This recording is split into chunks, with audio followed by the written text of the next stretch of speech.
Welcome back to Deadline Day, everybody. I hope you're having a good time at home. Today, in this episode, we're going to be talking about some of the transfers we've seen today that could potentially keep clubs in the Premier League. That's right, we're dipping down to the relegation, boys. And it is very, very tight down there at the bottom of the league right now. So transfers could make huge differences to clubs. Hamster, let's start with you. Who do you want to talk about? Yes, boys, I'm going to go for Southampton. Now, yesterday on Twitter, you may have seen me waxing lyrical about their pursuit of Moussa Dembele. I thought they had secured him for a miserly £3 million.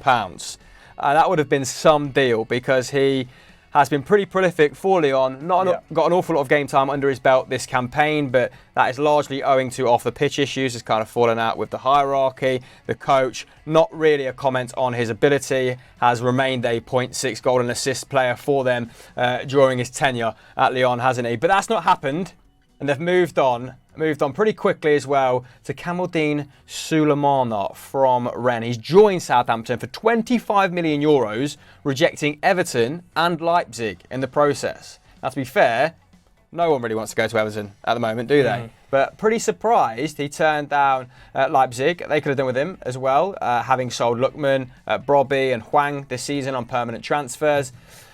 But, like I said, Southampton have secured his signature, and it's strange, isn't it? Because after the World Cup, he kind of reappeared on everyone's radars, widely heralded as a prodigious young talent with a really high ceiling, but hasn't seen an awful lot of game time this campaign at Rennes. Had a great first season for them, following his move from Nordsjælland, where he put up, I think it was 6 goals and assists in 20 league appearances, but only 2 Ligue 1 starts to his name this campaign. Also a couple in the Europa League as well. But Rennes have been sticking with that 4-4-2. They've got Benjamin Bourigeaud on the right. They've got Terrier on the left. That's their top assister, top goal scorer. So their positions in the team, absolutely, just not up for debate. They also have Jeremy Doku on the bench as well, who's only clocked 380 league minutes.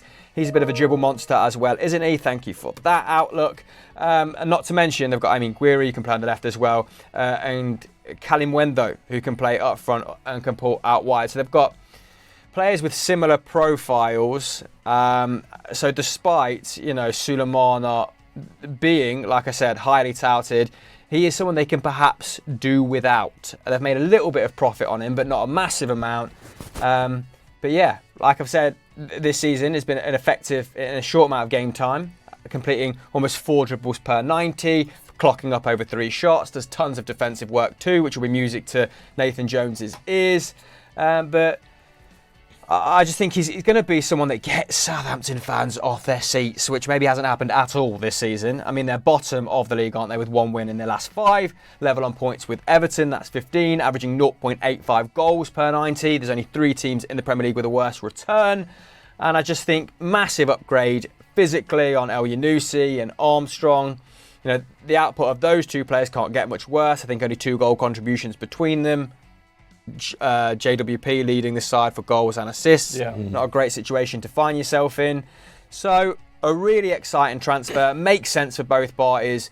It's a big thumbs up from me. And I think if he clocks up, 3-4 goal contributions, that could be hugely decisive come the end of the campaign. Yeah, absolutely. And they've not stopped there either. They've got Onuachu through the door, haven't they? He's 6'7", mate. He's bigger than your boy. Bigger than now. Yeah, unbelievable record in Belgium, isn't it? Yeah, was it 73 and 87, something like that? He's obviously been part of a really exciting front 3 there. I think there were quite a few clubs interested in his services. He's ended up at Southampton, and my God, do they need a goal scorer? They need a number 9 who can put the ball in the back of the net. Yeah. So fingers crossed for Nathan Jones, that can happen, because I think Che Adams got 4 in 17 starts, hasn't he?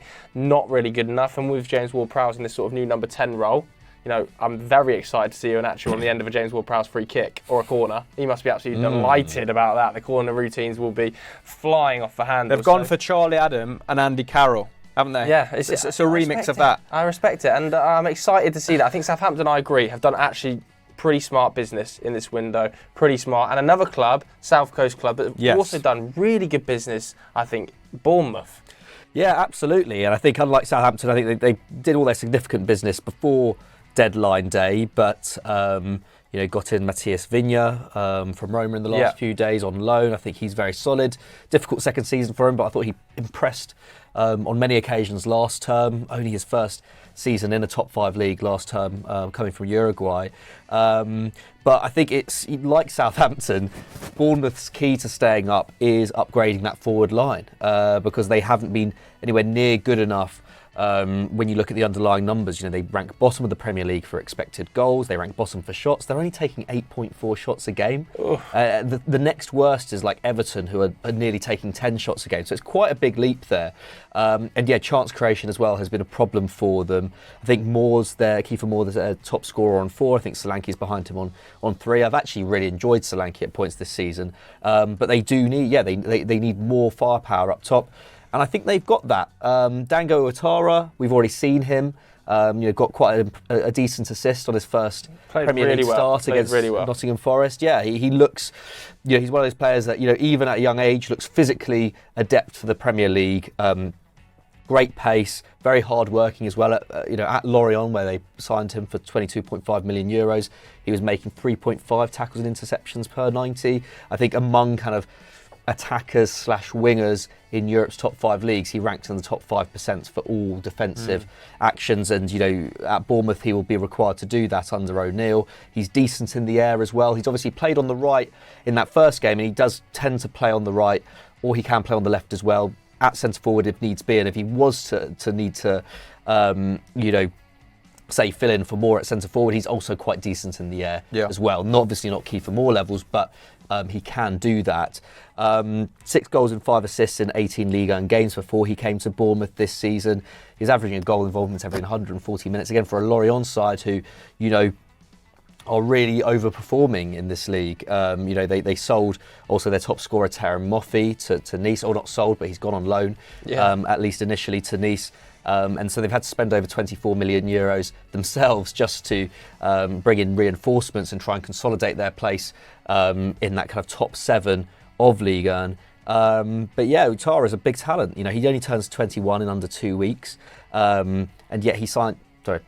Ouattara is a big talent. He turns 21 in under 2 weeks, but he only signed his first professional contract in France 2 years ago. He only moved to France from Burkina Faso in 2020. So it's been a pretty meteoric rise for him, and to now be, playing in the Premier League, commanding that kind of fee, is huge. And I think just goes to show, what a high ceiling this guy has.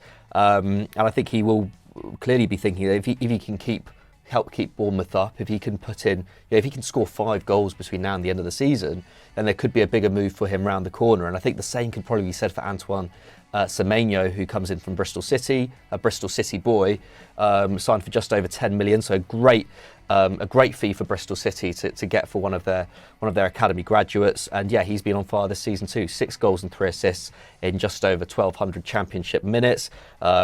He can also be pretty effective even if he doesn't start immediately as well. I think 4 of his 8 goals in all competitions this season have come off the bench. So he's not even been an automatic starter for Bristol City, but a little bit like with Sulemana, I think he's a player who can get Bournemouth fans off their seats. He's really skillful, he's 2-footed. I think he primarily plays at centre forward, but when you're watching him, he drifts out to the left a lot, so I could imagine him maybe taking up a position on the left of that 4-4-2, or if they were to be more expansive on the left of a front 3. But again, it's just a great either option to provide for Solanke and Moore, or to be back up to them. He's been more of a scorer this season, but he put up 12 assists in the Championship last term. So there's a lot to his game, and I feel like, again, this is a player who, he's still quite raw. It'll be interesting to see how he's used at Bournemouth, because I think, maybe slightly enigmatic in that sense. But I think as a pair, Ouattara and Semenyo, they definitely bring something to this Bournemouth forward line that they don't have. That, I think Solanke's the only real player who has real flair in that team. You obviously have the physicality of someone like Billing, but I think Ouattara and Semenyo both have flair. And if it means that this Bournemouth team can start putting up, 1.2 expected goals a game, start creating, decent chances in, 4 or 5 decent chances in games, then that will be a big difference maker in what is such a tight relegation battle. I think that it gives them a good chance. Yeah, they're going to rip it up in the Championship next season. Yeah, that's what I was going to say. That's not too bad though. I think that has to be taken into consideration. A player like Semenyo, has proven track record of performing in the Championship, and if you do drop down, you've got talents like him that can potentially bring you back up. I'm sure that's part of their thinking. Definitely. I think when you're a Premier League side and you are in that sort of relegation dogfight, you've got to be thinking, okay, if we go down, who that we're signing can solidify us as a very solid Championship side. Yep. Which brings us to some of the bigger whiffs. We've talked about 2 successes here in Bournemouth and Southampton, 2 of the bottom 3. I think we should talk about a third team in that bottom 3, which is Everton, who have only appointed Sean Dyche officially yesterday, I believe, or the day before. And still yet to sign a player of note. Obviously, have sold Anthony Gordon for £45 million as well. I think this is massive problems developing here. They don't have a goal scorer in that side, do they? Damari Gray, top scorer in the side with 5 goals. But I think if you look at the non-penalty expected goals and assists, nobody is putting up better than Anthony Gordon's .33, and he's left the club now. So 45 million comes in. Where does the 45 million go? I've absolutely no sort of blinkers on that. Everton fans will be furious with how this window has developed across January, because it has been an utter farce. I saw David Ornstein saying just earlier that they had made an inquiry for Michy Batshuayi. He turned them down because he didn't feel they were a stable enough project. They've gone for Anthony Elanga. That man will literally play for anyone. I know. As well. They went for Anthony Elanga, and he seemingly has turned them down, or Man United have turned them down, saying that it's not a stable enough project to send a player there on loan. I think they obviously went for Sulemana as well, didn't they? Turned down by him.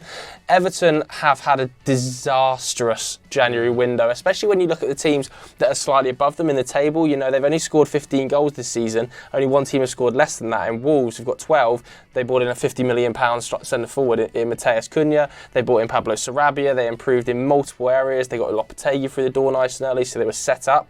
I don't see them getting dragged into it. Leeds United have gone out and got Weston McKennie through the door. They've got multiple players that suited Jesse Marsh's system, even though he hasn't won a game since November the 5th. I think that Leeds fans will be pretty happy with their business. Werber is going to kind of solidify them at the back, and if they can get some output out of Rutter up front, it's pretty good going. Even Leicester. I think Leicester have had a bad window, but they've managed to get Tete through the door from Lyon, who I think we can all admit is an upgrade on their right wing slot right now, and Harry Souttar, who is an upgrade on Daniel Amati. So they've improved 2 positions.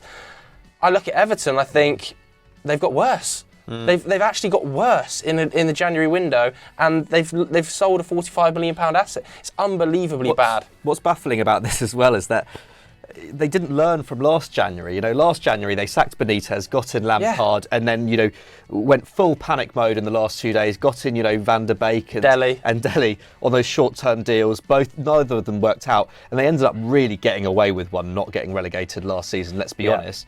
And so I don't understand how they've just gone with exactly the same kind of thinking this time round. Sacking a manager at a really just bad timing all around. Lampard probably had to go, but it was bad timing. Especially when you had a World Cup. It's just, the World Cup break, a mini pre-season, could have been made that decision beforehand, given the manager that World Cup break to assess the squad and then approach January in a proper manner. It clearly hasn't happened. The lack of goals is absolutely astonishing in the team. Neil Maupay and Dominic Calvert-Lewin have had injury problems, haven't scored goals.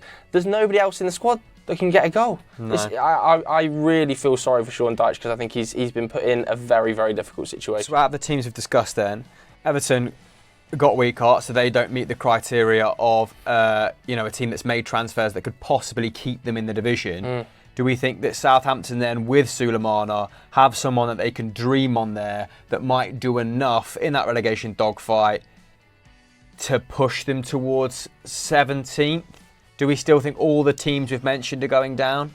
Has anyone's season been saved by the business we've dissected? In some ways, I quite like Bournemouth, just because there's quite a lot of potential upside with Bournemouth. I don't think Bournemouth have been particularly impressive this season, but I think, where they are compared to what their underlying stats say, they're quite fortunate, I think, to be 2 points above bottom. So if if those new signings can perform, the problem is with Bournemouth is that they've got a really tough run of fixtures coming up. Everton have got Arsenal and Liverpool. I do, but Bournemouth have Arsenal and City coming up. They've got Newcastle. They've got Brighton away next. They have to get some points out of those next 3 games. They got Wolves away in 3 weeks' time, which is probably their biggest game of the season. So it's hard to call. And this is the thing, that there's pressure on all of these new signings to perform in the next 3-4 weeks, because that could be really make or break. It's usually around the end of February that the relegation battle goes from being 6-7 teams to around 4-5 teams. Yeah, agreed. So like all of these signings need to hit the ground running. Yeah, I would say that all the aforementioned players, that perhaps Weston, McKennie signing for Leeds, Leeds being, at least by their underlying numbers, a superior team. Yeah, a superior team to some of the ones we've mentioned, and adding a player of his quality, that's probably moved them into the realms of safety, or someone I'd feel comfortable with saying will avoid relegation. And then I think Southampton have probably conducted the savviest business, but then a team that was in a greater amount of flux than some of the others prior to that. So yeah, there's obviously a lot of nuance there, but I would like to see Sulemana, light up the Prem. Will it happen? Remains to be seen, but the bottom three, as it stands, are looking grim. Let's ask these guys at home, who do you think is going down, and what do you think of the relegation battlers' business this January? Let us know in the comments below. Stay tuned later for a live stream wrapping up all of the biggest transfer rumours and shakers. Movers and shakers later on in the day. Thanks very much for watching. Yeah, see you later. Bye.